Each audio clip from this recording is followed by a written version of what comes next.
This home is weird. And it tricked me. At first glance, it looked like a professional design, clean and composed, and then things started to jump out at me. At a first glance, the home feels open, airy, and light because nothing is overly crowded. But as we dig in, things start to unravel. Let's start with the entry and work our way through the design. The entry lacks any formal storage. There's lots of empty room to add an entry bench, but nowhere for seasonal items like jackets or umbrellas. And if you look at the rest of the plan, there's limited storage for cleaning supplies, linens, and vacuums. So to start, I'm going to steal a little space from this laundry room to shift this central section up in the plan. And this allows me to install a built-in entry bench, which provides a welcoming space to sit down and tie your shoes when your body's tired and sore, and a place to neatly store your shoes below. I'm also able to add a large bank of cabinets that add lots of coat storage, as well as some additional space to store cleaning supplies, linens, brooms, and vacuums. This intentional built-in design plays off the existing design language in the plan, because in the living room we have this deep inset media cove, which is the inverse of these cabinets. Additionally, the relocation of this back window brings in a lot of natural light to the back hall, which makes the home feel larger. And from the entryway, it draws your attention past the millwork into the depths of the hall, creating depth in design and visual interest. And as a 3-bedroom home, this space is a conflict. It was normal for older homes to have one centralized bath and share the space, and I think that's fine, and that it comes down to personal preference. This home does have a secondary half bath for guests, which I'll address later, but the conflict actually comes from this open design the home has, where this central block acts as an important object in the home. It allows circulation around the entire space. And in this design, that's a problem for me, because within the home, we have areas that we consider public space and areas that we consider private space. And when it comes to private spaces, the openness of a plan can sometimes invite too much access or energy into those private spaces. And in a space like this, I think it's better to control the access and energy by intentionally directing traffic into one considered point. So I'm going to close off this access point with a new wall, and that's going to allow me to do a few things. First, it allows me to move the primary bedroom down the hall to the larger space. And with a larger bedroom, I'm able to increase the circulation space around the edge of the bed. And this is going to make it more comfortable for adults to use day to day. And there's room to add a quiet space in the corner for a nice chair to read a book away from the rest of the home. And if we add a window in line with the bedroom door, we can keep the essence of the original design with the openness and connection to the outdoors. This creates a light and airy feel in the home without the threat of too much access or exposure from the public space. And next, I'm going to address these 2 bedrooms. And I'll start with the central bedroom and simply mirror it, just like this. This move groups the closet space of the primary bedroom and the central bedroom. It creates an intentional buffer between the 2 spaces. However, this study space is a little far from the window and would be better suited closer to it. So I'll mirror this setup to fix that. Now I still have an issue with the bedroom entry, because you enter right into the head of the bed, and that always feels intrusive and unnecessary. And it's better to enter the bedroom into the circulation space at the foot of the bed. And I'm aware that when you add in the millwork to store your clothes, that there's a conflict with this door.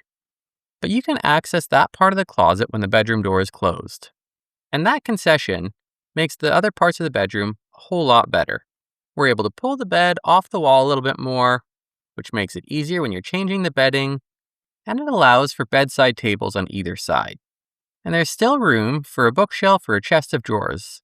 So now that this space is fixed, we'll duplicate that for the other bedroom, like this. Next, let's address the kitchen. This countertop is only 2 feet or about 60 centimeters wide. And these stools indicate that there's seating here, which means there's no room for storage below. And this sink is jammed right against the wall. There's no counter space and you'll always be bumping your elbows.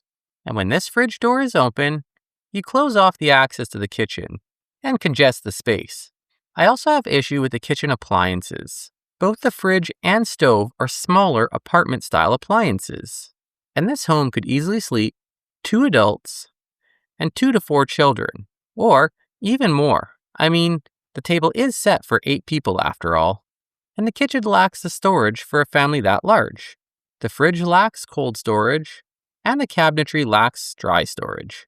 And overall, there's limited prep space. Lastly, this kitchen is open and on display to the main living space. You'll always be looking into that mess. So to fix this kitchen, I'll start by rotating it 90 degrees, which shows us how much room we have to work with. And with a little bit of work, we get something like this, with a tall cabinet beside the fridge for additional storage, a family-size refrigerator, and a family-size stove. The sink and stove both have counter space on either side, and there's also room for a dishwasher. The kitchen is turned to hide some of the mess from the dining area, and we still have this breakfast bar. But if this were my home, I'd actually remove the breakfast bar, and I'd add a taller piece of millwork for some additional storage and privacy.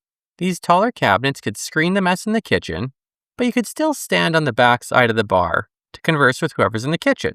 And if your guests need a place to seat, the dining space is still close enough to the kitchen for casual conversation.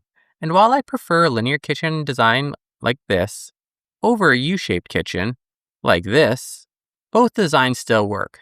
Now, I'm not a fan of kitchens like this because they take up a little bit more floor space for circulation, and they create these inside corners. They're never that great to use, and they often cost more to build and install. But both designs work. Now, let's review the guest bath at the front of the home. This outline shows the space that we actually need to install a toilet. And this configuration doesn't actually leave enough room for a sink. But the fix is actually pretty simple. If we slide the toilet down, we can see that we actually have this long narrow space along this back wall, which provides a little bit of storage and allows us to shift the sink over, creating enough space for a sink. And the door opens into the sink and mirror, which is a nicer experience. Now, I have not forgotten about the laundry and mechanical room. As we took a little bit of space earlier, we can now see that it's a little more crowded, and it needs some relief. And this curtain entry doesn't stop a whole lot of sounds. And so to fix those things, I'm actually going to look towards the living room, specifically the fireplace. Its current location is a little arbitrary. It's not really in the living room, and it's not in the dining room. And as it's a little closer to the living room, I think we'll shift it that way. And that carves out some additional space in the laundry area. And with a little reorganization, we get something like this, with a hot water tank nested into this nook with lots of maintenance room in front of it. And the laundry space moves over to this wall, with lots of room for side-by-side units and a little space for additional storage. There's counter space above to sort and fold clothes, and cabinets above for linens and cleaning supplies. And I've updated this door to a swing-style door, and this will help reduce sound transmission over to the bedrooms. Now in the living room, this furniture arrangement doesn't make a whole lot of sense for 6 people, let alone 8. This circulation space is actually a little tight, so I think we can move the furniture arrangement back a little, increasing the circulation space.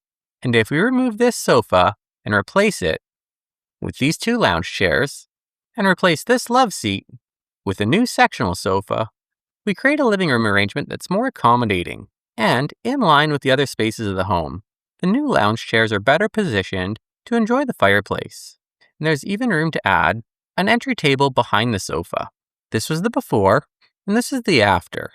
And if you really need that complete circulation around this space, there's actually enough room to add a pocket door that still allows access, but it isn't as obvious as before, and it's less inviting for guests to venture into the private spaces of the home. But did I make it better or worse? And which do you prefer? Let me know in the comments below. And now, I need your help.